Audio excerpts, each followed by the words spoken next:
Hello friends, now let us take up the training session 3 in Java Feel Good web series. In this, let us take up two programs and one concept.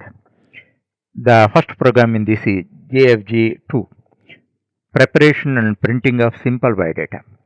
Our task is very simple. Let us take up simple task first, thereafter we enhance it. So, the basic objective is you should not fail at any cost. Because once you get failure and all that, it is a disappointment for you. That's why I never allow you to fail at any stage.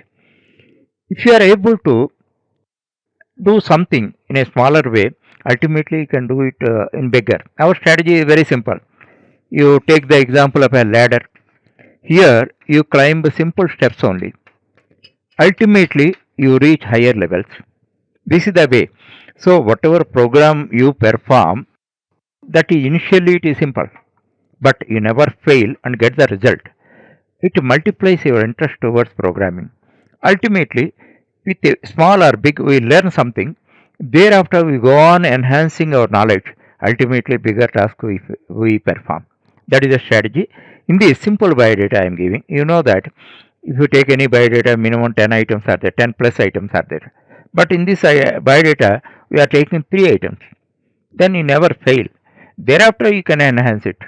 Okay.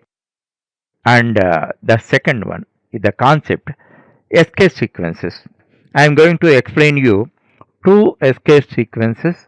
These are very important and very frequently used in our programming. Actually, what is the purpose of these two escape sequences? Actually, you see that. For example, we are writing a program to produce students' mark report. Okay, in that 10 items are there, all 10 items we are writing like this. I call it as a result of the program or output of the program. Here, I produce the result, everything is correct. That means student name, student's class number, student roll number, paper names, marks in papers, 3 papers, total marks, average mark, grade, etc. If I produce the result like this, everything, even though everything is present, you are not happy. Why? It is not properly formatted. Just one example I give you. In your dinner, you take half a dozen items, let us say. Okay, if I serve all the items as a dump, as a heap, will you be happy?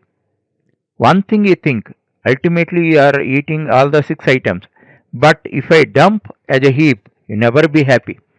You may not like to eat. In the same manner, thus extend it. This is result. But when you will be happy? If it is formatted like this, then you will be happy.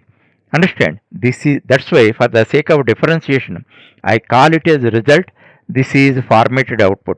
Otherwise, simple output is a formatted output. So, in order to transform a simple output as a formatted output, you have to perform two operations, two basic operations. One is breaking data. Suppose horizontally 10 items are like this. By breaking data, how it comes? Those items come vertically. Then also you are not happy. Now, when you will be happy? Breaking data and placing data.